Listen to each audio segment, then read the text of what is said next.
Okay, we are live. Okay, thanks for coming out tonight, everybody. Appreciate having everyone here, both in person and live on Google Hangout. Tonight's class is basics. However, it always behooves everybody to go over the basics of keeping kosher because, oddly enough, even some of the best kosher books that you've ever used don't even state all of the sources that I'm going to give you tonight. So we're going to go through the syllabus and I'll explain exactly how I'd like you to use it, and you'll see how we're going to cover this material in under 1 hour, which I know for me is an amazing thing because I don't stop talking for the entire hour. So let's go straight to the syllabus over here. Okay, I titled it Keeping Kosher in the Home for a very specific reason, because we're only talking about what you do in your house. I didn't want to talk about tonight was what to do in crazy situations outside of the house and so on. That'll be a second class where I'll probably cover. There'll probably some doubling over of some of these other items, but here we're gonna touch on sort of the basics of Jewish faith in terms of what we talk about when we mean kosher, what the Torah means by kosher, what the rabbis mean by kosher, and what we colloquially mean now by kosher. It takes on multiple different forms. Just as a little introduction to the laws of kosher, it's discussed in a couple of different ways. The sort of philosophical, anthropological understanding of it is mentioned by the Rambam in Mor Nevuchim, the Maimonides' Guide to the Perplexed. His philosophical approach is basically that had we lived in the time period when the Jewish people left Egypt, we would have seen these crazy things that people would have been doing in order to worship their gods. Things like cooking a calf in its mother's milk, or drinking the blood in order to achieve higher levels of closeness with God. And you'll even oddly see enough that a lot of these prohibitions are linked closely with the sacrificial service, and not specifically with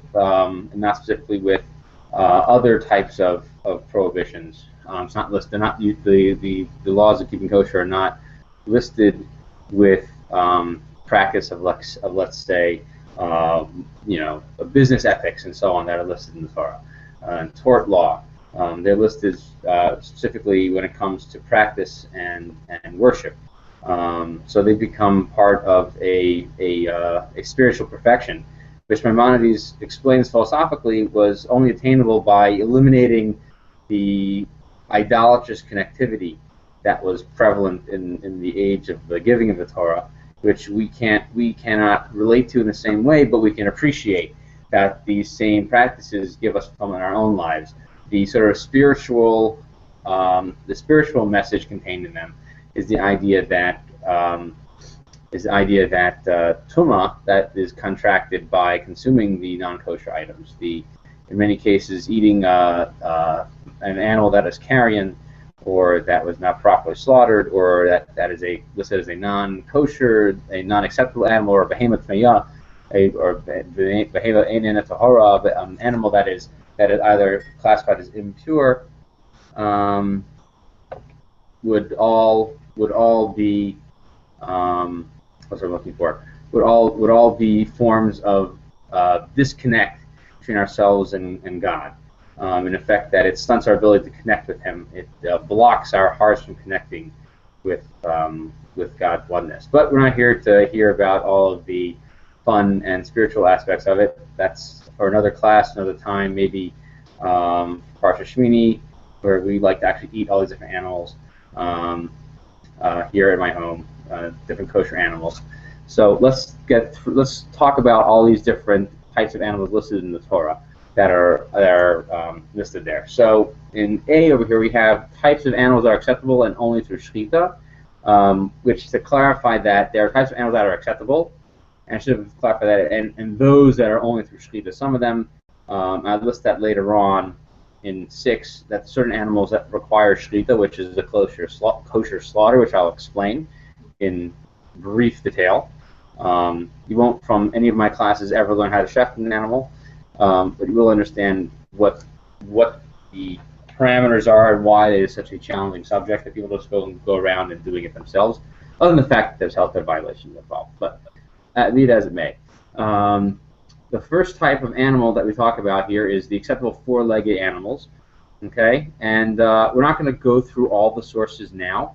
I've highlighted them. So, for example, over here, if you have it on your phone or on your computer, it has a link, Vayikra 11:3. So, Vayikra, being the book of Leviticus, chapter 11, verse 3. If you click on that, you'll see the source in the Torah that mentions that these animals have to have a split hoof and chew their cud. I'll explain that now, what that means. An animal have a split hoof means it must be split from front to back. There are certain animals that have split hooves, for example, or split toes, such as listed in the Torah are the camel and the hare, but the split in the hoof doesn't go all the way from front to the back. That is a requirement. So animals that have that are animals like goats, sheep, and bovine. So those type of animals, the hoof goes all the way to the back. The other thing they do is they ruminate. The cool thing about ruminants is that they eat things like grass and other really hard to digest foods, and so it goes through multiple stomachs. And it means that it goes through stomach 1, it comes back up again, comes back down. If you want to know how rumination works, feel free to Google that. This is a basic class, so when I give the more intermediate and advanced level classes, we can discuss what these different things are and how they've impacted historicity. For example, there's the story of the babirusa. You can Google babirusa. Babirusa was a pig found in Africa that in the 19th century they believed was kosher because they're like, oh, it's what's its hooves and it ruminates, and they wanted to know how the thing was possible.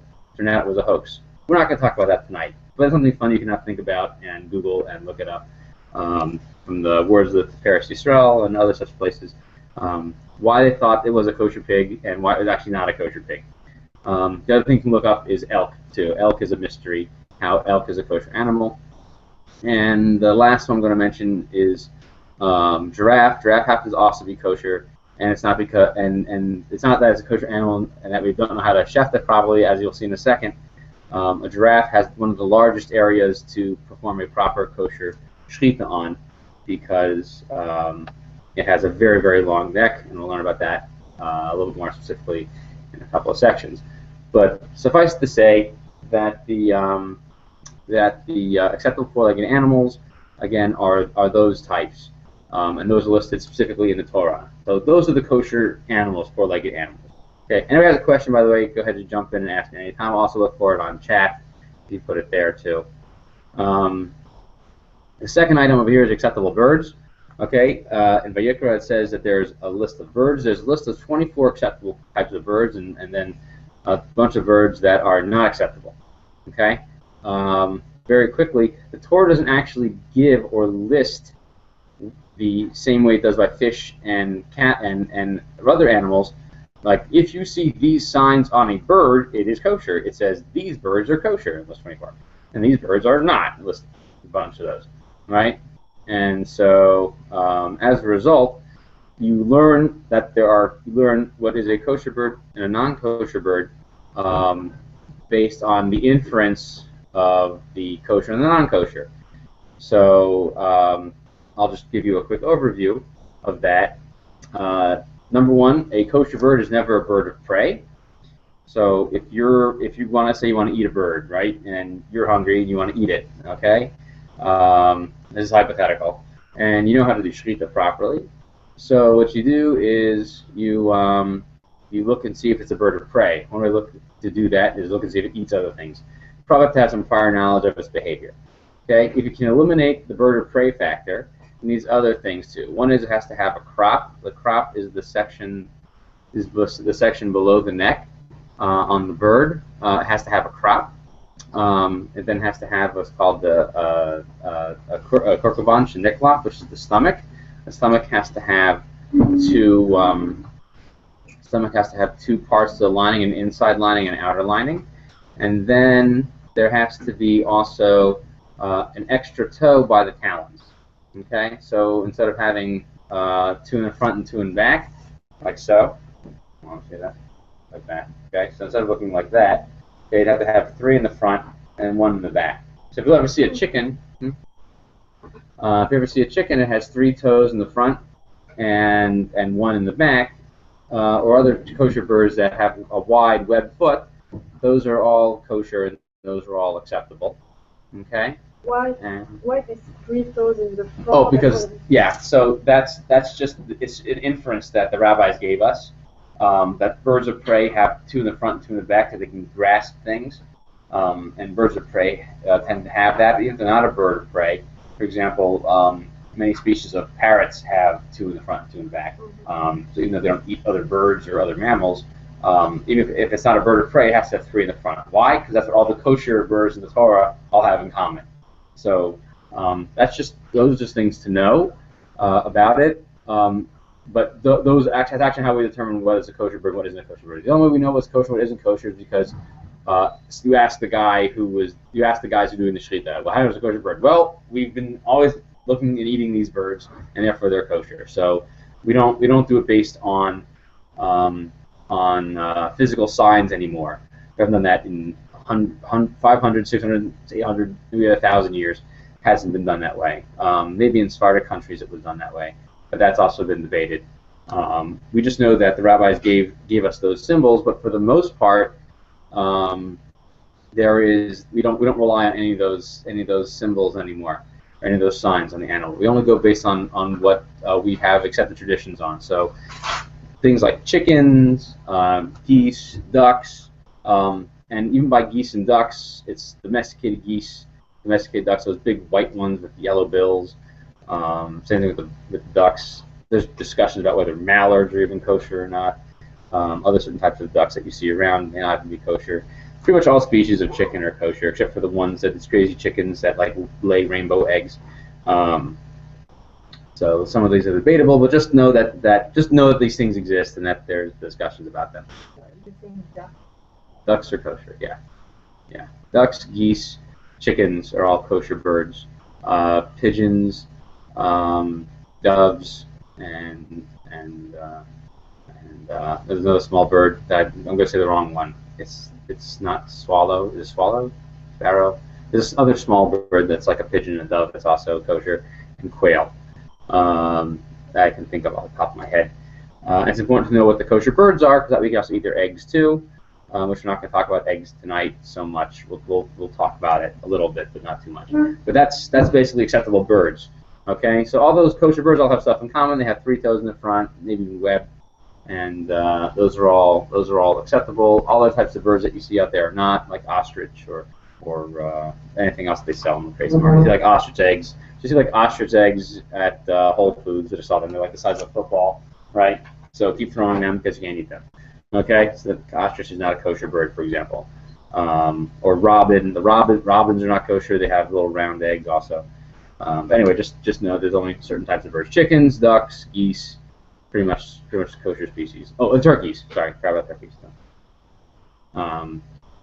Anyway, this is just the introductory stuff. So next thing is acceptable types of fish. So fish have to have fins and scales. And by fins and scales, that means that it really just means scales, because only fish with fins have scales. There's no such thing as a fish that has kosher scales and doesn't have fins.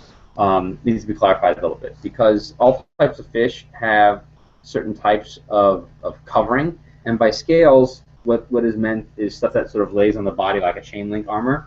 So chain link lays basically, you have like one on top of the other, they kind of lay down, boom, boom, boom, boom, boom.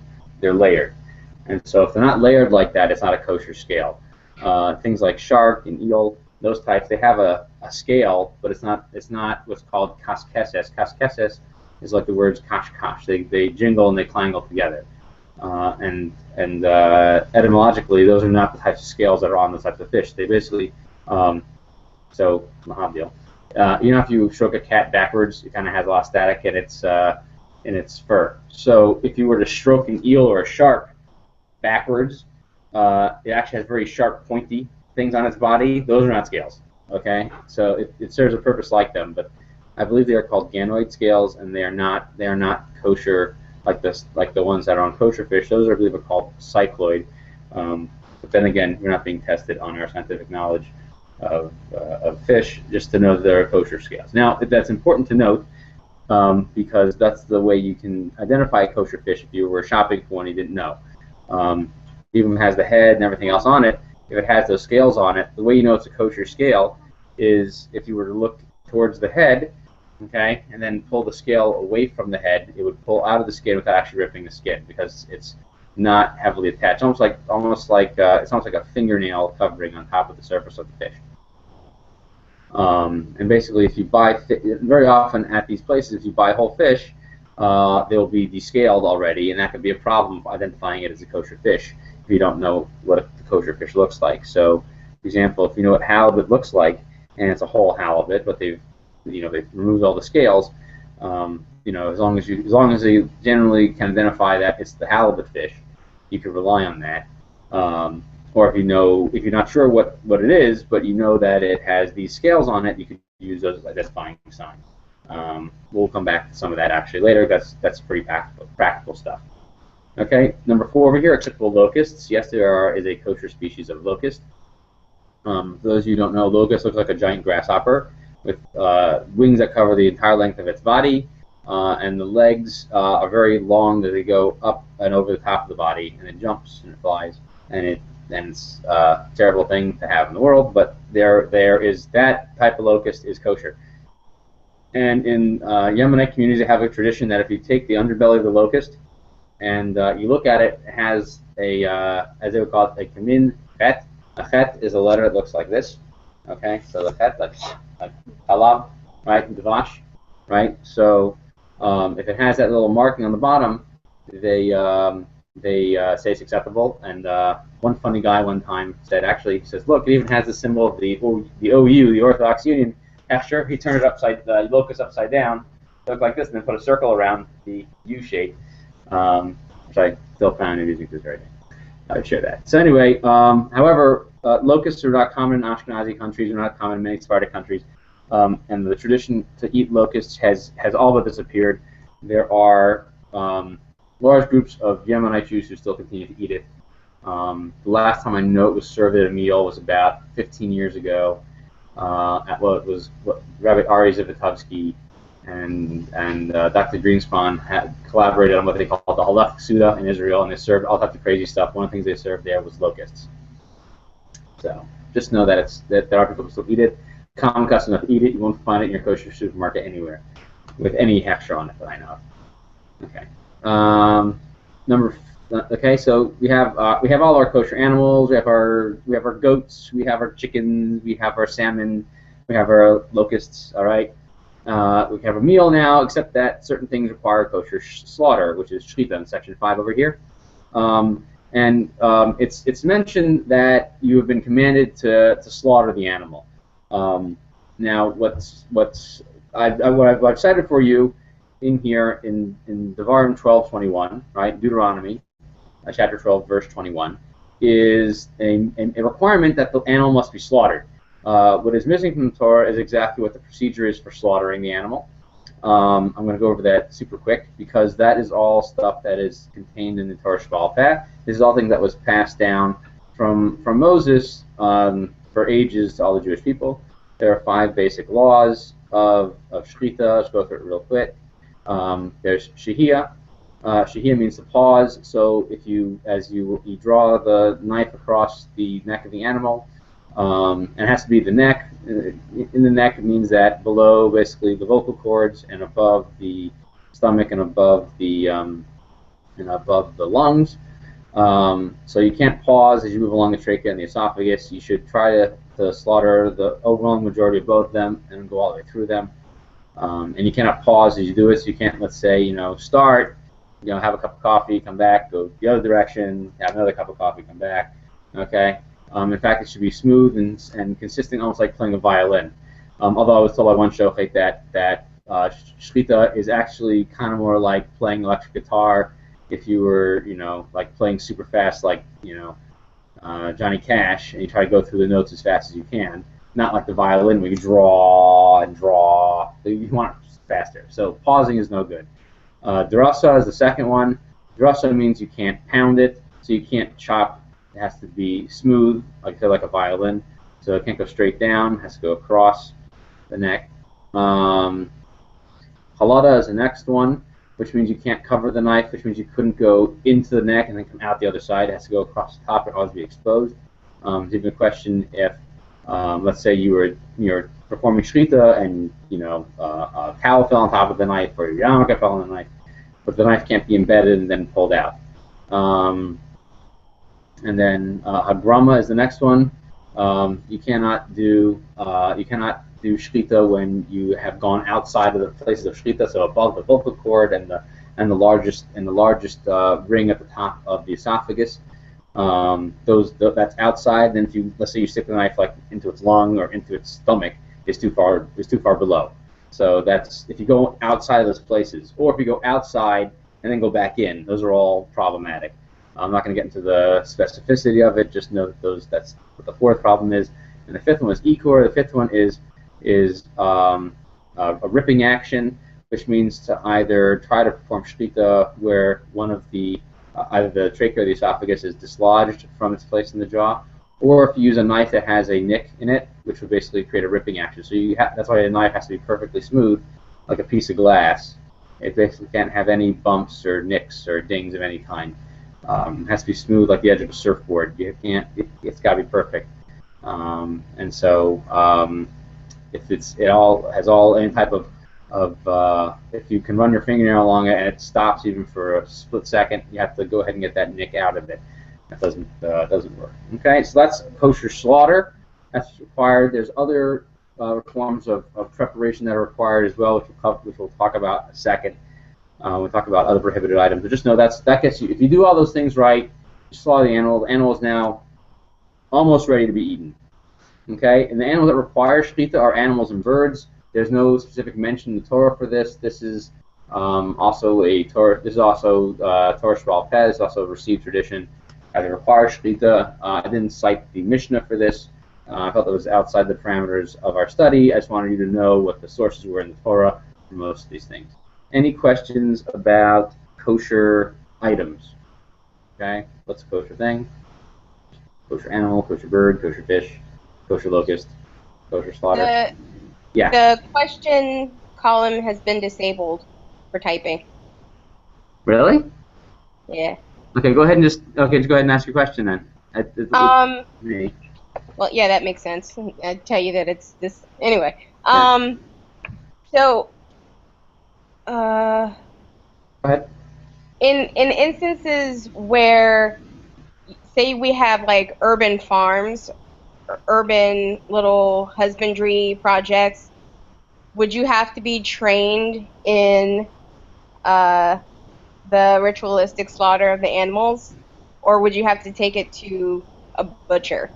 The answer to both of those is actually yes. So the question is, let's say you have like an urban farm, right? Which, funny story, I was actually in Brooklyn, in Williamsburg, the Williamsburg section of Brooklyn, and I was actually at one of the types of farms. They had to stop it, or they had to fix it. So I had to fix it because the chickens kept jumping off the roof of the building. So, and could you imagine just like walking down the street and like 5 stories, chicken falling, it's hazardous. So, anyway, and I was there at what was I there for? I was there. We got arugula, and there was another guy who was making whiskey from corn, and above them was the chicken guy. So anyway, yes, I'm familiar with these urban farms.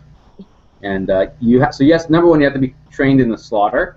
But as we'll talk about in a second, you also have to know about the different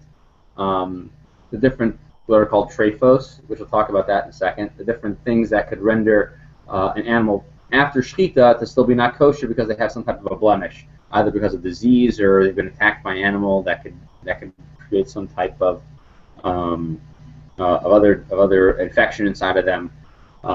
So yes, you need the shechita. Yes, you need the butcher. It's yes to both. So yeah, there's a lot to know. Unless you've learned all these different things, you can't just go and slaughter or some on your own and then try to eat. Once you learn the laws, it's not that hard. But if you haven't learned it, it's a challenge. Could you not do it yourself and just take it to the butcher, like a kosher butcher? Yeah, well, you need a shofet first to slaughter the animal and to inspect it to make sure it's kosher, and to make sure that it doesn't have, that depending on the type of animal. Like if I'm assuming if we're talking about chicken over here, you have to inspect things like the legs and the gullet and the lungs and the heart and all the other things inside of it. which is really quick inspection, and the intestines. I don't want to get into all the wonderful details of the chickens, just so you know. We'll say that for another class if you want to know more in depth about that, but just know that, yeah, there's a lot that goes into it that you would need specific training for. The butcher, depending on their training, would be able to remove many of the blood vessels, which we'll talk about that in a second. Thank you. You're welcome. Good question. Okay. Any other questions on animals? Okay. All right. All right. So let's talk about it here for a second. Those are all the Torah permitted items. Okay. So the Torah prohibited ones, you can go back and read there specifically things like the camel and the hare and all those other animals that kind of look kosher but aren't kosher. So in B1 over here, it's the converse of the previously listed items are all listed in the Torah in that section. So just go back and look at that. The next thing, which is one mention of it, is blood. The blood of animals is not permitted. One of that means that the actual, so there's different types of blood that's in the animal that they're talking about over here. One type of blood is the blood that actually is in the circulatory system that is actually actively circulating. Even though all blood in the body is scientifically the same, halakha gives them different types of status. And basically the issue is that the blood that's circulating is, everyone seems to agree, is what Torah prohibits. The questionable stuff is the stuff that is the blood that's still inside the blood vessels inside of the meat. But technically speaking, it's all a problem. Okay, so the question is if it's all of it's a Torah mandated problem, or if it's just the blood that is actually actively circulating. So it's not a total issue to deal with. Just know that it's a problem. And so one of the things that's required when they after they slaughter an animal is to remove many of these large veins, arteries, and blood vessels from different parts of the cow or bison or goat or sheep, the kosher animal that it is, in order to make sure you're not consuming the blood. And that also gives way to soaking and salting. Soaking and salting is another process to get rid of the blood that's inside the blood vessels of the animal.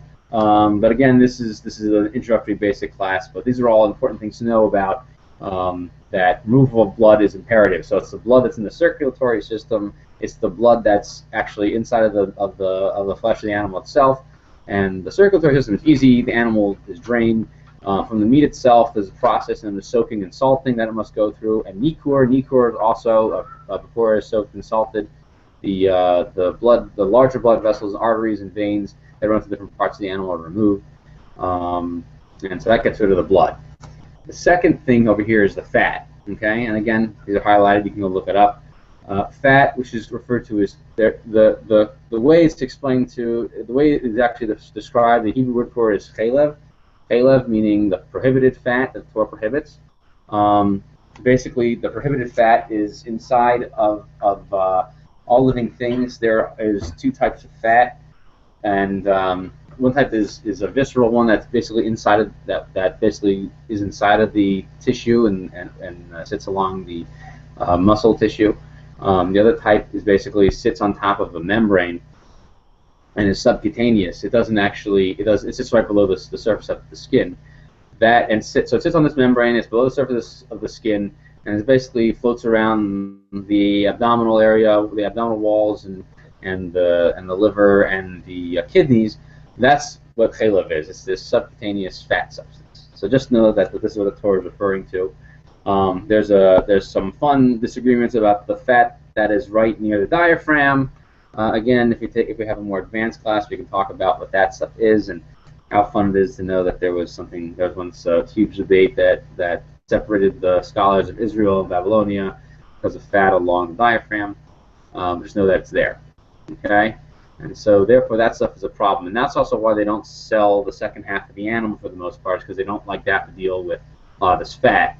In some places they won't sell below rib number 13, because above rib number 13, that's all shuman, that's all permitted fat. It's visceral fat. It's in between the tissue, and therefore not prohibited. Everything below that rib and below the diaphragm, that part of the animal, the hindquarters and so on, That stuff is all the prohibited fats. That's where you start to get into a problem of the fats. And so generally, right around there is where most of the problems come from in animals. That's why you won't find certain cuts of meat from the hindquarters available in kosher, because no one wants to deal with that stuff. The other thing they don't want to deal with is in section 3 over here is the sciatic nerve. We're jumping ahead and then we're going to go back. These are actually the two of the mitzvahs listed in the book of Genesis in Seder Bereshis. The sciatic nerve is from when Yaakov has his leg beaten by the angel of Esav, as Rashi explains. And we therefore do not eat the sciatic nerve. The sciatic nerve is a nerve that runs from the lumbar spine of the animal and down into the leg which is basically the femur of the animal. And then there's the fat that surrounds it is also prohibited. It's a dispute whether that is rabbinic or Torah mandated. We hold that it is rabbinic, but nonetheless it is prohibited, and so therefore it is such a pain to remove the sciatic nerve and the fat around it that, generally speaking, these halves of the animals are simply sold for not kosher. Some places do remove it, and it is somewhat available, but it's very hard to get and prohibitively expensive. When I say prohibitively, we're talking in the 30s of dollars per pound. It's a lot of money. So that's why you won't see porterhouse T-bone steaks at most kosher restaurants, unless you go to really expensive kosher restaurants. The other one over here that I also mentioned in Bereshis, is a limb from a live animal. This is one of the things that the people in the Dor Mabul, people of the generation of the flood, one of the things they did was they would eat limbs torn from live animals. He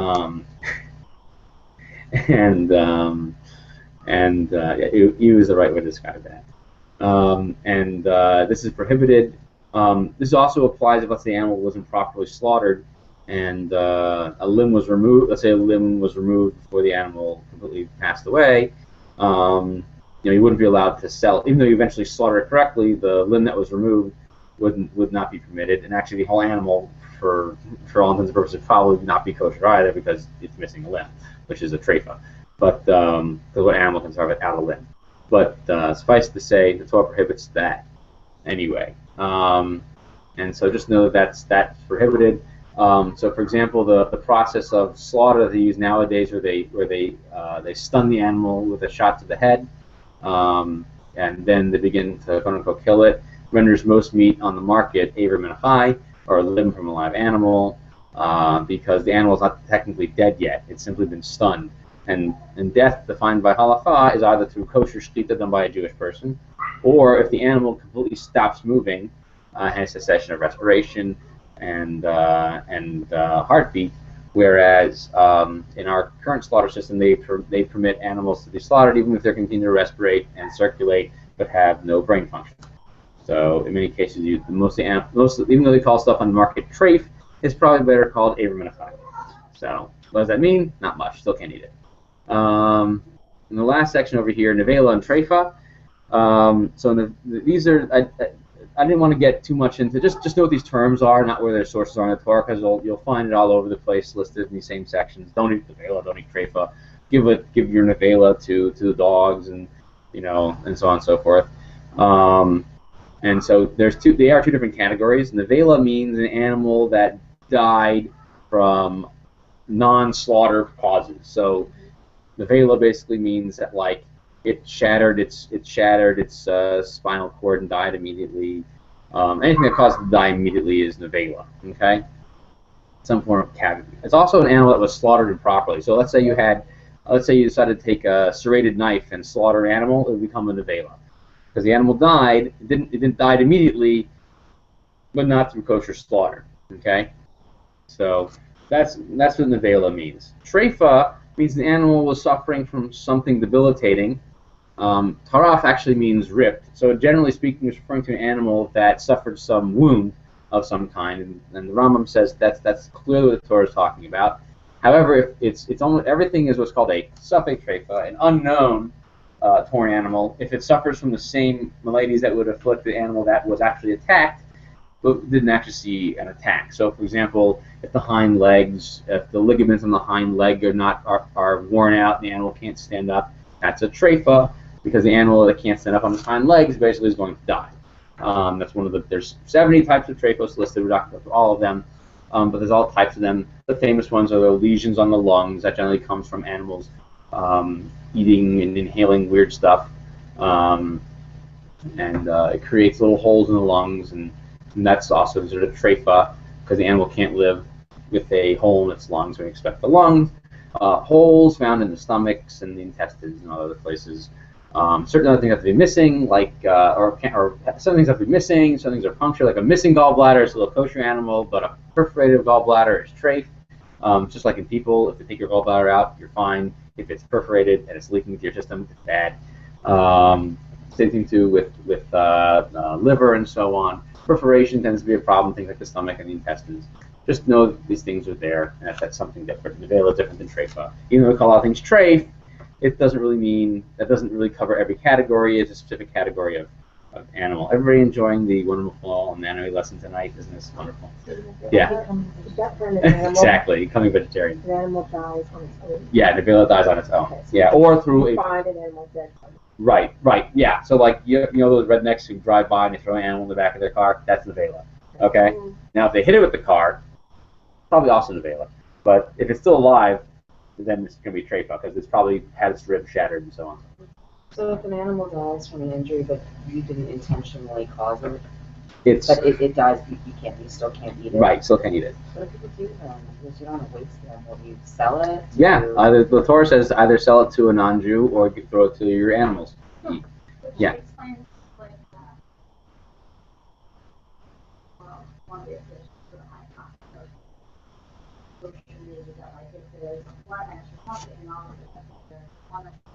No, you just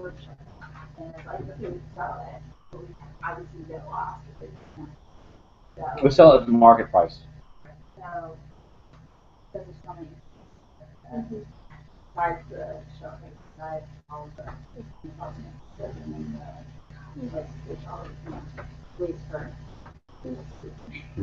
Well, they have to sell it at market price. Okay. Does keeping this is a good question. Does keeping a kosher home extend to pet food? Let me answer that at the end. That's actually a good question because we're kind of answering that now, but there's more involved in that. So I'll say that'll be an after class question. So remind me please afterwards about pet food. Okay? Because it's actually pretty intricate, but it'll take up too much time. And we're going to get through all of this. Okay. Okay. Other things that we're not going to cover tonight that are problems with things that like vegetables. In C over here in 1C, things like orla. Orla is from fruit trees that are planted in the land of Israel or outside the land of Israel. The first 3 years you can't eat the fruits. In the 4th year, if you're in the land of Israel, those first fruits are called bikurim, and those are the ones that used to bring to the temple. They have a big party, they play the flutes and everything. It's beautiful. Not something we celebrate anymore because we lack the temple. So having the temple have all kinds of cool stuff, like parties and fruits and celebrations that we don't have anymore. So the first 3 years of a fruit tree. Generally speaking, outside the land of Israel, we assume that the fruit trees have been around for at least 3 years, and this is their 4th year, unless you have some information otherwise. So you can rely on that fact and go fruit picking pretty much anywhere. But if you know that these trees, certain trees, are young trees, you can have a problem. But that doesn't mean that things like bananas don't grow on trees. You can really cut back bananas all the time. Bananas not a tree. Banana is a vine. So vines can be every year and not be a problem. Okay? But I don't want to dwell on that too much. Okay? And the next one over here I have is tevel. Tevel is a problem in the land of Israel. You got a question? Okay. Okay, just make sure everybody's muted over here. Thank you. Okay. So tevel is when is in the land of Israel, and that's only when you produce, let's say, a bunch of wine, or a bunch of or have had a big wheat harvest, or barley harvest, or spelt harvest, or oat harvest, or rye harvest, and you put them all in big piles, and you have to take your truma out, truma, the gifts to the Kohen, right, and you have to have meiser the tithes for the Levite. Right? If you haven't done that, that stuff is called tevel. It's called, unfinished. and that's prohibited. Just know that that's there. We'll talk about that tonight. If you want to have another class about the laws in the animal of Israel, we can do that. Other things prohibited by the Torah are kilayim. You're not allowed to make mixtures of wheat and grape products, of wheat and grape plants planted too close to each other. Those things are considered prohibited to eat. And the last thing that's also mentioned in the Torah that we're also not going to cover tonight is chadash. Chadash means the new grain that grew in the land of Israel. Sometimes we even believe it applies outside the land of Israel. Chadash means the new grain. It's in contradistinction to the yashan, which is the old grain, which may be eaten. You have to, for all new grain, it must wait until after the omer is brought, which is the second night of Pesach. The omer was the barley offering that was brought in the temple.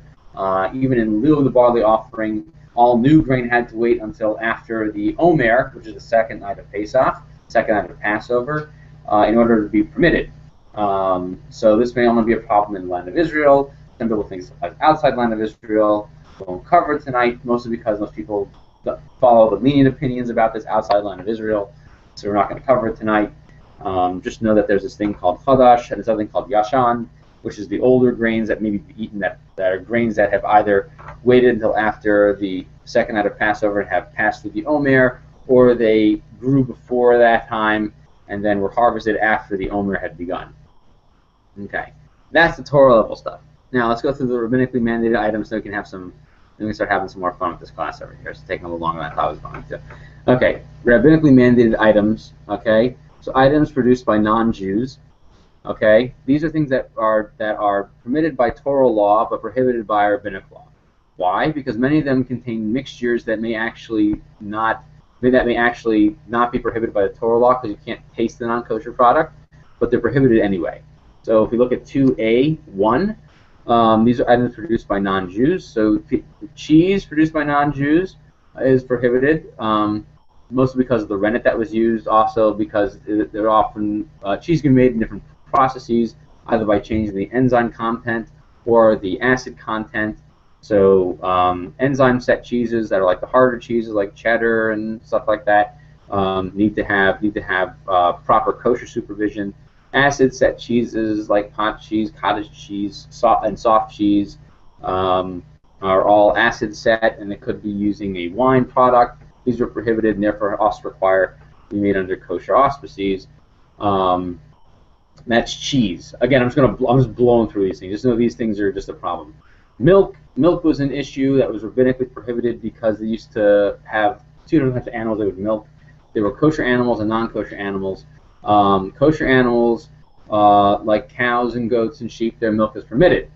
Okay, but other things like the dromedary and the wild ass could also be milked, and they used to be milked, and they're still milked in the Middle East. So Arabs still use today, and other groups of people in the Middle East still use milk from these other animals. Now the fat content is actually higher in kosher animals. They have about 8% milk fat, whereas the non-kosher ones have about 4%. But they also slightly little orange, yellowish green hue.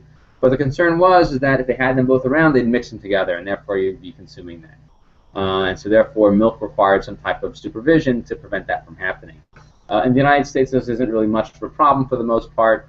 Most people don't require what is known as Chalav Yisrael in the United States, because frankly we don't milk in this country dromedary and donkeys and pigs. I don't think you can milk a pig. It reminds me of people who say all the time that pig milk was a problem. If anybody ever saw Meet the Fockers, he talks about like milking a cat. That's what milking a pig looks like. It's not going to happen. You have to hook up to machinery. They don't hook up these things to machinery. So for the most part, milk in the United States is okay. There are many Jewish communities that are stringent and require the milk to be supervised. Just know that it's there. Okay. Bread also could be a problem. It's what's called, basically bread can be a problem. Some people are very stringent, especially Sephardic Jews are stringent on only getting what's called Pas Yisrael. Pas Yisrael means that a Jewish person made the dough and baked the bread.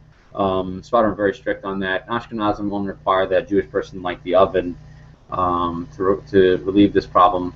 And so just know that eating bread in a person's home who's not Jewish, if they bake it themselves, is prohibited, even if the ingredients are all kosher. That was to prevent basically breaking bread with the non-Jewish world to prevent intermarriage. Okay. So let's see. Oh, I'm sorry, I missed one of these questions over here. I'll get back to the question about Orla later.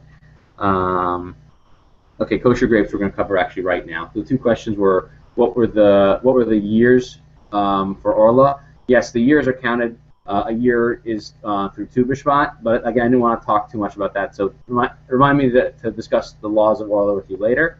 And kosher grapes we're going to cover here in just a second. Okay, wine from non-Jews is not kosher. So this is the kosher grapes question you were asking about, Courtney.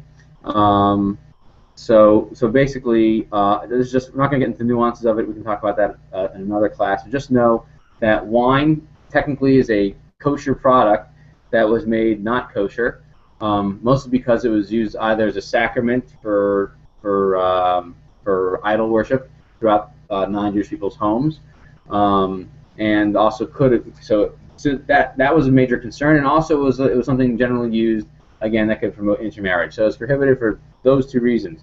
So either it was potentially used for some type of idol worship, and it was also to reduce the likelihood of intermarriage. So bread and wine were prohibited for those reasons. And then the last thing over here, and then that's all I really want to say about that for right now. All wine products, basically, balsamic vinegar or grape juice concentrate or anything sweetened with grapes is a problem. Raisins, however, are not. Raisins, plain dried grapes with the juices not squeezed from it, not a problem. In order to make wine, the prohibition on wine per se comes after you've squeezed the grapes and extracted the juice from it. So grape juice is a problem. Buying grapes from the supermarket or raisins, as long as no oils out to the raisins, are all perfectly fine. It's only the wine that's the real problem. Last thing that's a problem are cooked foods. So even though it looks like there's a perfectly good vegetarian item available on the market, if this is a food product that is not generally eaten raw, so let's say it's a type of squash or whatever that's been cooked, right? And it's a food that would be served, that'd be fit to be served at a luxurious meal, like one fit for a king or a president or a celebrity of some kind who is extremely picky about their food products. Those things are prohibited. That's called bishul akum. It's called non-Jewish cooking. So things like meat, which cannot be eaten raw, fish has been debated a little bit because some of them are eaten raw and so on and so forth, but we're not going to get into that too much right now. Just know these things are a problem. So there are items on the shelves that may look like they're totally innocuous kosher-wise. There's no cheese, there's no meat, there's no grape juice, but because they're cooked, they could be a problem because of the bishul akum issue. Okay, bishul akum is for two reasons. They might actually be mixing something not kosher in there that you don't know about because they're not familiar with the kosher laws. Therefore, it requires some type of supervision. And by supervision means actually seeing them cook. Sephardic Jews are actually more stringent on this. Sephardic Jews require that a Jewish person turn on the fire, put the pot on the flame, and I think even stir the pot a little bit, whereas Ashkenazim only require that the flame be turned on by a Jewish person. That suffices for being around enough to see what's going on. And the other reason, again, was to reduce intermarriage. Okay, so I want to just blow through this, and I want to get to the second half over here. Let's see, other things over here: prohibited because of danger. Don't mix your fish and your meat. Basically means don't serve them together on the same plate. You don't cook them together. If your Worcestershire sauce says "OU fish" on it, don't use that with your meat meal. Some of them we can talk about those things another time. But those things are prohibited because they present some type of danger. Do they or don't they? I don't want to debate that too much tonight. Just kind of know that the custom is not to serve in Jewish communities is not to serve fish and meat together at the same time. There's a fish course and a meat course, so it's sort of a table manners thing. The peeled garlic and onions and peeled eggs. You may hear about this if you walk into our restaurants and stuff like that. It's mentioned in the Talmud that having peeled garlic, onions, and peeled eggs stay overnight is not good. But as long as if you leave some of the skin on them, or if you hard-boiled the egg already, or if you wrap them up, sometimes people are lenient, or if you cook them in something else, people are lenient, garb and chop and so on. Just know that those things are there, but don't worry about it too much. There are other foods prohibited because of danger that we're not going to cover tonight. Just know that there are other things that didn't cover them all. Okay. Any other questions on that? Because I'm going to talk about prohibited mixtures, and we're really going to talk about like kosher in the home. We're going to have a lot more other questions. Okay. So next thing over here, 3 is Torah prohibited mixtures. Okay. And this one really, the number one prohibited mixture is basar b'chalav, which is mixing meat and dairy together. And I don't usually meat and milk. It's not just milk. It's all dairy products. It's cheese. It's whey. It's every product that comes from dairy. It's everything comes from meat as well. Even so, if you mix meat fat, right? So if you have fat, right, and mix that with dairy, then you're going to have a problem. So someone actually showed me, for example, a protein shake that had beef fat and whey protein in it. So that would technically be basar b'chalav. Yeah, and I asked him what it tasted like. He said it was absolutely disgusting. However, people drink the weirdest stuff. So those things are prohibited when cooked together. Okay? So just to go through this really quickly, what this entails, the prohibition of basar b'chalav. Okay? So in number 1 and 3A1 over here, this includes mixing the foods themselves or their flavors. So this means that you either mix together pieces of meat and milk, or fat and cheese, and they get mixed together. Okay? Or it means their flavors. So if you have a meat pot, right, you cook meat in the pot, and then you cook a dairy dish in the pot, right? You want to make some cream of whatever soup, right? So you want that now is a problem because the flavor of the meat goes from the pot into the food. Okay, these are some intricate laws, and in the advanced class, I actually taught a class one time on basar b'chalav. It's like super technical. It's like trying to learn how to drive your car from like an ASC manual, right? Imagine if like we don't let you drive the car if you actually understand what the mechanics all understand about your car, right? Versus like here's how to actually drive. You do this, and so I'm giving you sort of like the useful information, like the car, like the regular manual, as opposed to like the mechanics manual stuff about it. Just know that these are both problems, either the mixing themselves or the flavors themselves.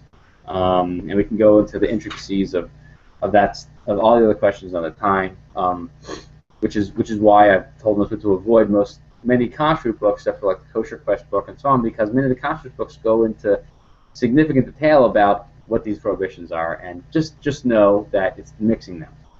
Okay, and then 3A2, flavors can be stored in dishes, pots, or pans, or anything else that gets hot or stores food for more than 24 hours. So if you cook it in a soup pot, a frying pan, you put it on your dishes, and those type of things, those type of flavors will be stored in there, and so you can't use it for the opposite type. Okay, so what does that mean? So what does that mean? It means that if you take a hot piece of pizza, okay, and you put it on your plate, and then the next day you put your steak on it. All right, that's an important thing to ask the rabbi when you have a problem. How long it's been to use your plate, right? If you put the pizza that same day, and then you put the steak on it, or you did the steak the second day, right? Those are because after 24 hours, it's what's called nosin tam pagam. It means the meat flavor is not, the cheese flavor in this situation of the pizza and then the steak flavor is not as strong, and therefore may not be an issue. But again, you have to ask. Don't just rely on the whole, I heard that there's this thing called nosin tam pagam. That means that flavors don't last more than 24 hours, therefore it must be okay. Always ask a question. Just know that it's pertinent to know that how long it's been since you used the dishes when you mix them up between the 24 hours. Okay? Just know that those can be a problem. And also know whether it's hot or cold, how long something's been stored in any container, and what it's been used for. So if it's regularly used for dairy, make note of that. If it's regularly used for meat, make note of that. Okay? And also make note of where the mixture is occurring if there's a prohibited mixture happening. Yes? So is it not actually necessary to have separate dishes? Is it not actually necessary to have separate dishes? It is. Okay. You could get around it, but you'd have to actually kosher the dishes every time. Isn't that way more complicated than just waiting 2 hours? Koshering dishes, you'd have to wait 24 hours, but even still, the rabbis prohibited the flavors every 24 hours. So you couldn't just wait 24 hours. So it will only be, so the flavor would technically be prohibited after the fact, but that's actually a good question. I didn't clarify that. It's actually good you asked that. So let me clarify that. Even though the flavor is no longer strong enough to prohibit your opposite. So in that case, the pizza and then the steak, the flavor after 24 hours may not actually prohibit the steak, but you still can't share dishes between meat and milk. You can't share meat and milk dishes on meat and milk plates. It doesn't make sense. You can't share different types on the same plate because the rabbis prohibited using even the dishes to have flavors from even more than 24 hours. The only way to get around that is to kosher it in between. It's simpler to just let's see. Let's see. What? I don't understand this question. What about Jews from around the world? Butter chicken? What is butter chicken? It's an Indian dish. Yeah. When I think of butter chicken, I think of like butter and it looks like a chicken. No. I think of like it's butter, but it looks like a chicken. What is butter chicken? What is that? What is it? I don't order it. Okay. Courtney, can you explain what it is? So butter chicken, it has a tomato base, but another staple in Indian cuisine is ghee, and it's the clarified butter that they use to fry the chicken. Well, my general question is, like, what about Jews that have great history from around the world that have these staples? How are their historic food staples affected by kashrut? I am unfamiliar with any Indian Jew that fries their chicken in butter. This was a Talmudic dispute that was settled in the Talmud itself in the Mishnaic period as to whether or not chicken was prohibited with a mixture of milk. So I am unfamiliar with any Jewish community. I've known Jews from India that do not mix chicken and butter. Okay. Okay, I have a question. Yes. Some people say that if you use glass dishes and like plates, that you can use both. But I've never done that. I mean, even when I had them, but I've never done it. I didn't know. So, can you answer that? Yes, sure. There is a theoretical possibility of using glass for both meat and for dairy. As what I was trying to explain before was that you're not supposed to. You should use a meat dish for meat only and a dairy dish for dairy only. Mostly because even waiting more than 24 hours doesn't permit the dish. It just means that the food that you accidentally put there may not be prohibited. Doesn't mean that it is or is not. Just means what I'm saying is that it's something to know when you ask the question to a rabbi about it. That's pertinent information to ask. In terms of glass is an ancient dispute as to whether glass is like metal or whether glass is like pottery or whether glass is neither metal nor pottery. So if it's like metal, then you can't use it between one another. If it's like pottery, then you can't even kosher it. And if it's like if it becomes meat, it's always meat. If you make it basar v'chalav by cooking the opposite type in it, it's done. It's toast. It's shatter it and toss it in the garbage. And the other type is that nothing affects it as long as it's only used as a klisheni, which we talked about klisheni last week. Many people are of the opinion that if it was used as, let's say, a dish on your table, that it may actually be okay. But there are some people who say that. The general consensus among Ashkenazi and Sephardic can be I'm sorry, I have too many messages shot at me at the same time. The problem is that not enough people have accepted the fact that you can use the klisheni for both. Now, if you use the klisheni, if you cook in it, if you cook chicken, then you want to make Pyrex is also yes, that's also the question. Pyrex is glass, but if you use it as a kli rishon, everyone agrees that you can't use it with milk and meat. The question only is if you use it as, let's say, like dishes on your table. And so some people say that it's okay. That's not the majority opinion. I know very few people who actually rely on that. opinion, and in a more advanced class, I could take you through all the different opinions about glass to understand why it's a problematic approach, and certainly doesn't represent the normative practice. It is a possibility, but it's been hotly debated and hasn't been resolved. So just to sort of round that back up again, glass was only permitted for situations where it was used as a cliché, where it was used as a dish on a table, but not for cooking in it, like to bake steak or rib roast or so on and so forth like that in it. And even then, it was problematic. So Pyrex is therefore never going to have a situation where it's going to be permitted, because it's always used as a kli rishon. It's always used to cook over the flame directly. Okay. You had a question? If you're vegetarian, you have to have one set. What about onions? So technically speaking, yes. If you're vegetarian, if you don't ever plan on having meat, you could get away with one set. Yeah, you wouldn't need to have anything else, because you wouldn't bring it. Yeah, as long as you're not bringing in meat, you wouldn't need anything else. It'd be like having a dairy restaurant. Dairy restaurants, everything, you just make it all dairy. Okay. Sharp's not going to be an issue. Sharp foods. Yeah, like onion. Sharp foods won't create an issue if you have only one type in your house, as long as you're using it all in your house. It will only create an issue if you went to somebody else's house where they have meat. You never bring meat in, right? Think of like a dairy restaurant, right?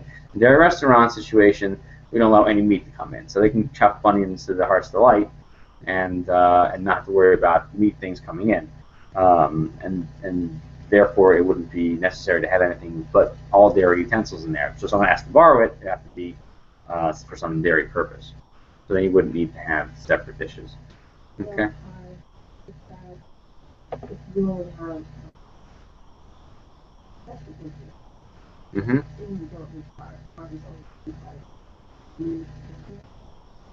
Par is only going to be necessary if you have meat and dairy, so that way things that we're talking about, sharp foods, for example, which I'll actually get to that in a second over here. I thought I had another question from somebody else that I'm not seeing. So, all right, so we're gonna move on over here. Okay, so the last thing over here is transfer of flavors, even residue, either rabbinic or Torah prohibitions, depending on transfer type, but we covered that already. Okay, number 4 over here is 937. I hope to finish this off relatively quickly, because this is really what everybody came here for. Okay, so this is section 4 over here, and we'll go on to page 2.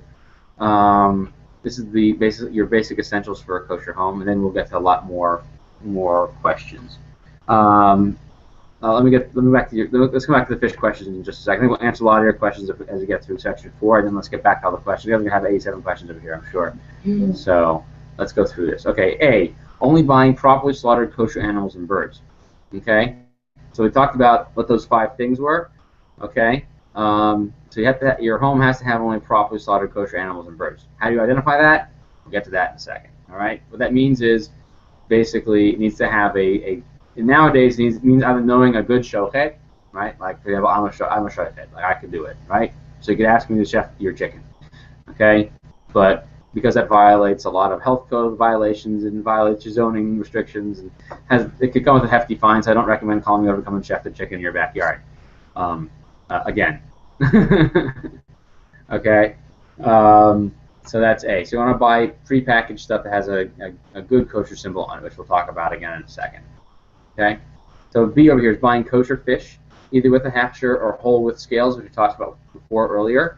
Okay. That kosher fish needs to have those kaskeses. It has to have the scales that lay on it like chainmail. That when you pull on it, it'll come out of the skin of the fish without breaking it. But things on like shark and eel and catfish, the non-kosher fish, have other types of scales that are basically sharp, and they rip when you pull them out of the fish, and those are not kosher. These have to be laying on top, these little circle scales, and when you pull towards the tail, they pop right out. Don't rip the skin.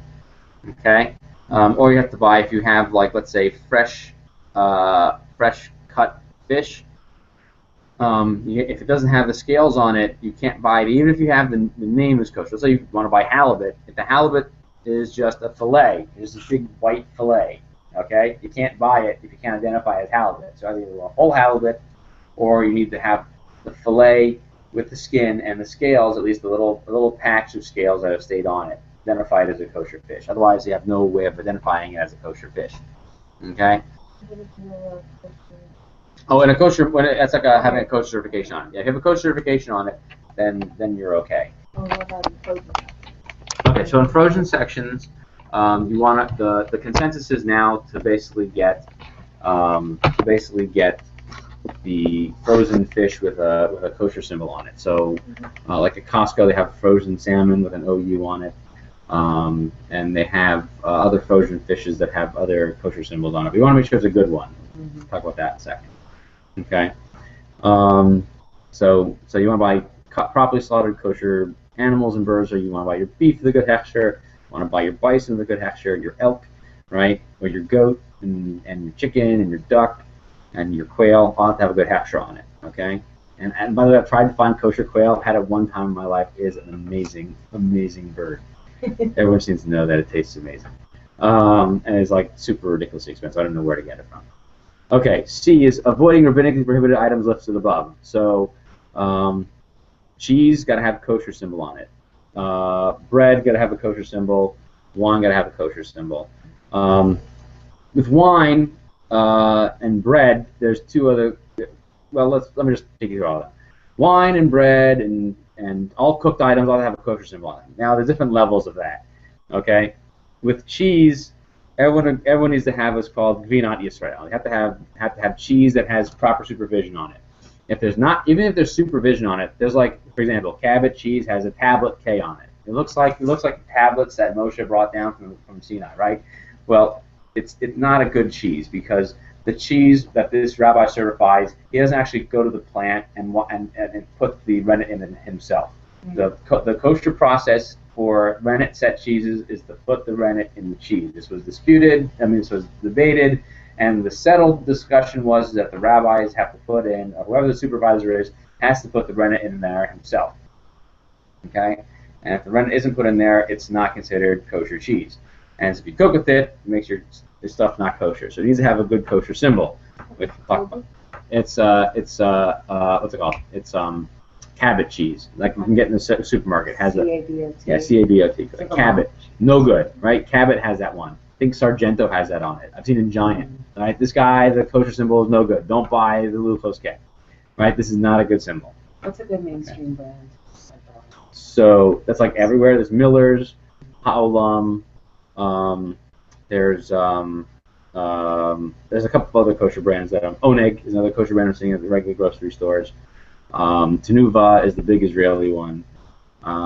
These are all brands that all have good kosher symbols on them. You'll see a big OU on most of them, and some of them you'll see. I think it's all OU cheese actually. I just listed. So that's cheese. There's another level of cheese that it has to be both made from kosher cheese, and then there's Chalav Yisrael where it's made from supervised milk as well. Some people still have the opinion you have to have the milk supervised. That's called Chalav Yisrael. That's something that's really beyond the discussion tonight. If someone asks for it, just know that you can get it. It just says it on the package. You just need to. It's a special request that the milk also be of that level. Wine needs to have a good kosher symbol on it, and I recommend that for most people you get kosher wine that says Mevushal on it. I'm just going to grab one over here. I can demo that. Let's see over here. Mevushal. That's what I read. Let's see. You're not looking. Here we go.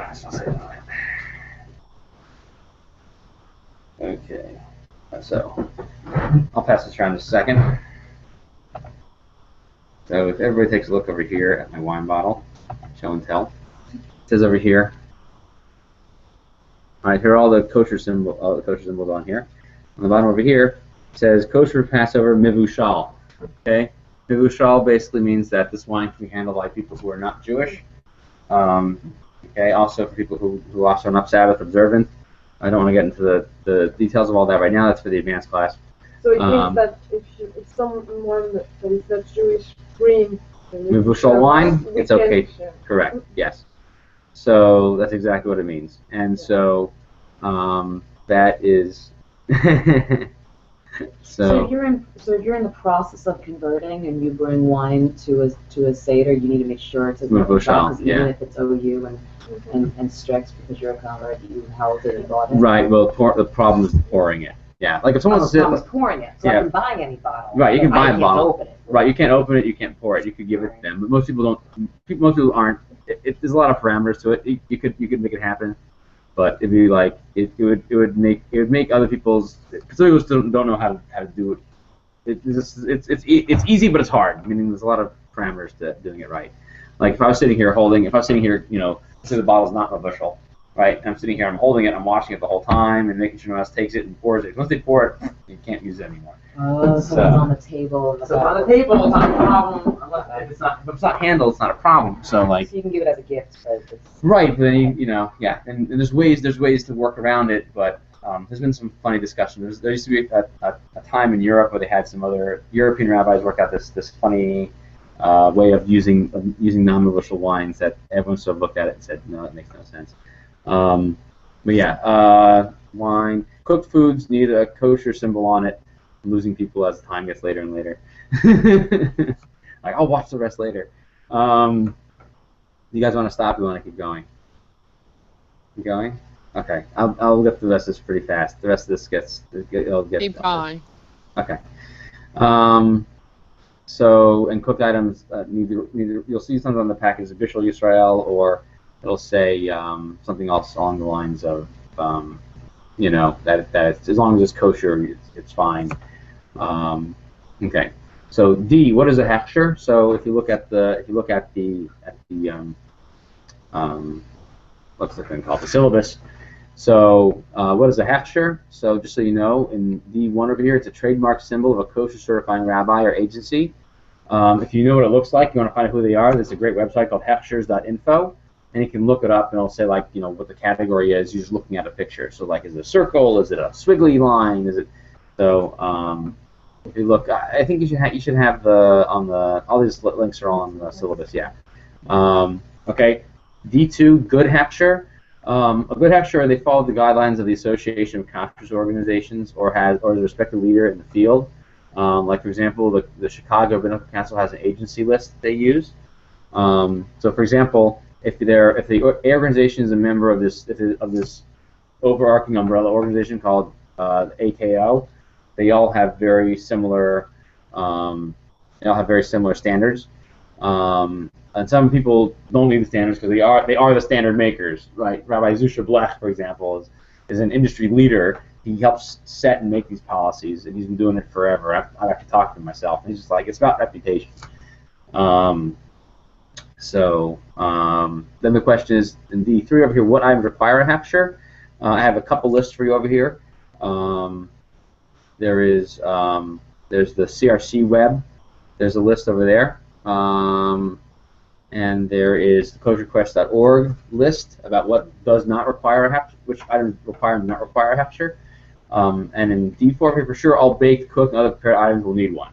Okay, so basically raw items, your vegetables, your fruits. Okay, make sure they don't come from Israel. If they come from Israel, call me and ask me what to do because it depends on what time of year it is.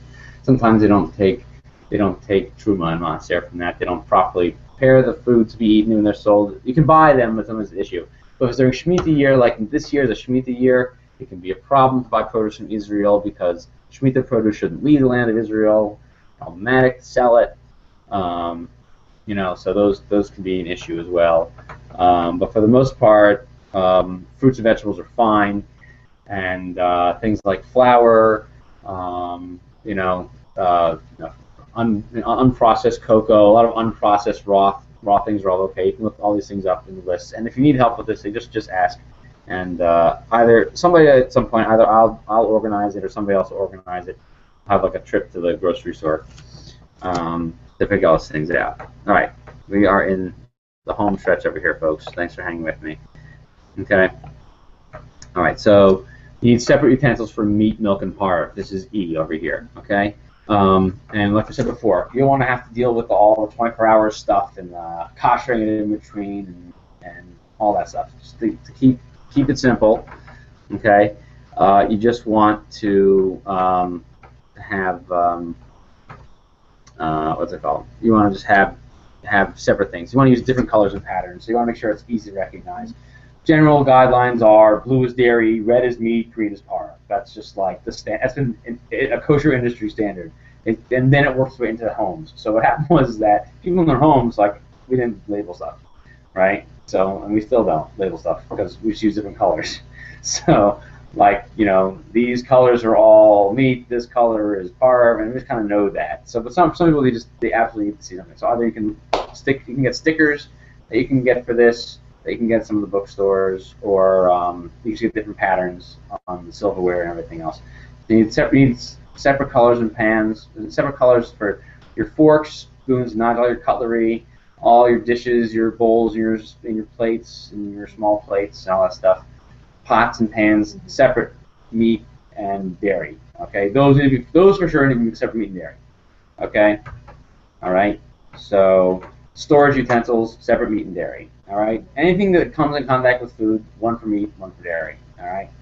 Strainers. So if you have a question about like noodles, which are parv, I recommend making strainers parv, and having a pot for noodles that's also parv. So that way, if you want to use it for meatballs or fettuccine alfredo, try to have a separate pot that's parv for noodles and things that are neutral that you want to use in between each one. As I say in E3, parv is really just for veggies and desserts.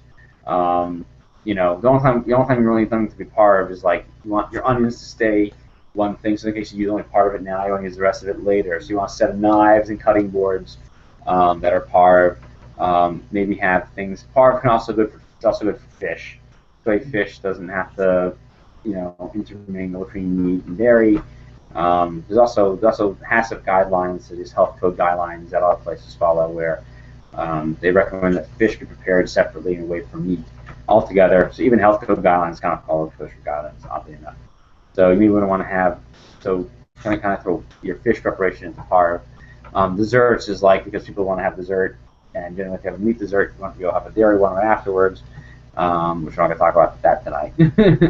But generally that's all that you're looking at for parv, is to keep your veggies. If you have anything left over you want to use between one and the other, you want to keep it parv. Because if you use a dairy knife, it's a problem. So like you mentioned before about it being sharp, that's an issue. Okay, so and also you know, by having all these three things, by having meat, milk, and parv, makes it much easier to function in your kitchen. Okay, E4 over here: sinks, dishwashers, ovens, stoves, and fridge. Okay, sinks. If you can have a separate meat and dairy sink, great. Then you can just use your sink for one or the other. You can even use a double sink where it's connected in the middle. Some people are stringent on that, don't know why, but if you have a double sink or two separate sinks for meat and dairy, you can wash and use that sink like it's totally kosher meat and totally kosher dairy. If you have only one sink, treat the sink as treif, as not kosher, and then you have to get separate dish racks and dish bins if you're going to wash dishes in it, or just don't put dishes in it at all if you don't have a separate dish bin. You want to have a dish rack so the water can go underneath into the drain, and a separate dish bin so you can actually put dishes in your sink. So that's why you want those two things in there, and you want to take them out in between meat and milk. I don't actually use those because I've had dishwashers for forever. So you want to have a separate meat and dairy dishwasher. So Spartak Jews have a leniency that they can have one dishwasher, which I'm not going to talk about tonight. Unless somebody's Spartak, I can talk about it later. Ashkenaz and it's better to have two separate dishwashers. Also, even for Spartan, you have to wait 24 hours to use two separate dishwashers in between each other on occasion. So it may be more prudent to just have two. Anyway, through two different loads. Ovens, if you can get two separate ovens. Can dishes be interchanged between parv and dairy? Yeah, but once you take a parv dish and make it dairy, it's going to be dairy. It can't switch between parv and dairy. So you can take parv and upgrade it to dairy, and it stays dairy. If you want to make it parv again, you got to kosher it back to parv, which is possible, but can be a hassle sometimes depending on the type of dish that it is. So that's a good question. Ovens. An oven. The issue with the oven is that if you bake stuff uncovered, you have a problem that if you, let's say you bake dairy in it, and you make meat in it that same day. So the meat flavors went up to the top of the oven, and then the steam rose up and then fell back down. So if it does that, if you then put a meat thing afterwards, the steam rises up and brings that flavor back down. Steam is another method of transfer. So either bake stuff covered or have separate ovens, like we have a double oven. Sounds like keeping kosher is super expensive. Doesn't have to be. You can just bake stuff covered, okay? And if you bake covered, this way you won't have to worry about the flavors falling or having to wait 24 hours in between. You can also rely on waiting 24 hours, but covering it is the most prudent way if you only have one. If you only have one type of oven. Some people like to use it the same day. They kosher the oven. If you want to do that, just let me know and I can explain that to you. So if you have two ovens, just make one meat and one dairy. Also, it's important to know that if you're going to bake bread in an oven, it should preferably not be used in 24 hours. That way it doesn't become meat or dairy. If you're going to bake your challah in it, try to not use the oven for 24 hours, or if you do, make sure that you kosher it. So that way you don't have meat bread or dairy bread because you use it in the same oven. Bread is very porous and absorbs flavors more rapidly than everything else, so we have to be more stringent on that. Anything else? Ovens, I think. Microwaves? Yeah, I'm gonna get to that in a second. Yeah. One other thing I want to mention about ovens is you should also try to not bake fish and meat in the same oven unless they're both covered, or at least one of them is covered. Okay. And if you only have one oven and you need to make something meat and dairy, if you cover them both, you can cook them both in the same oven. What covered means that it's got to be covered so that the steam is not blowing all over the place. It means it's like leave a lid on and the steam is escaping. It means that the lid is on and no steam is escaping. Okay. And if you want to make meat and fish, as long as you cover one of them, it's okay. Preferably, they'd be using pots that are of the same type, and if they're not, then you probably should cover both because you don't want to have like a par pot baking in an oven with a fleshy one and having the steam encounter each other. If you don't have that available, just ask your local Orthodox rabbi for guidance on what to do in that situation. Microwave ovens, thank you, are basically you should pick them to be one type because they're very small. If you need to share them from one and the other, you can do, since they don't always become steaming hot, you can put a light covered lid or one that blows the steam out to the side. So one recommendation I heard was to put it in a plastic bag, like I said, if it's a trafe microwave, you put it inside of a plastic bag and you turn the bags if the air opening is sideways and don't cover it on top otherwise. If the steam blows sideways out, that's okay. And so if you can create a situation where the steam escapes out the side, you can use a microwave oven between meat and dairy and just cover it every single time. And that's like you're at the office. That's like if you're at the office. Yeah. This is more for like in the home too. If you want to use one microwave for everything, just cover it each time. And then if it's something splatters, you have to clean it up. So stove top, there is no problem between using putting your pots in different types of stoves. You don't need a meat stove spot, no dairy stove spot. If it spills, you have to worry about it. Stoves are okay at any point. Okay, the fridge. So in the fridge, you just make sure that like stuff doesn't spill and it's covered in the fridge. I have a favorite story about when I was in yeshiva, where somebody didn't put the milk away properly and it tipped over and started dripping onto the chicken cutlets down below. And so then you walk in and there's your chicken cutlet soaking in milk. And you start looking at it, kind of going, well, which ones are okay? You pick it up, see the milk only got yay far. It's like, well, everything beyond that point is okay, but everything where the milk dripped on it is not. So in that case, there's a problem because it was already cooked chicken, and it had a covering on it and coating on it, so it absorbed the milk much more rapidly than even though it was cold. Okay. So in the fridge, just be diligent about what you're using. And last thing over here, and then we will stop, is F, checking veggies. Just know that there's this handy color guide that I provided for you on the link there. You can download that. It's from Star K. It just gives you an idea of what to do in order to get those little creepy crawly guys out of the kitchen. Now, creepy crawly guys. Only locusts, the only creepy crawlies you can eat. So if you find locusts, great. But then we don't find locusts. You find everything else, thrips and flies and other such things. So it's a handy guide to checking vegetables if to basically wash away insects out of them. And that, my friends, is it for this evening. I'm going to stop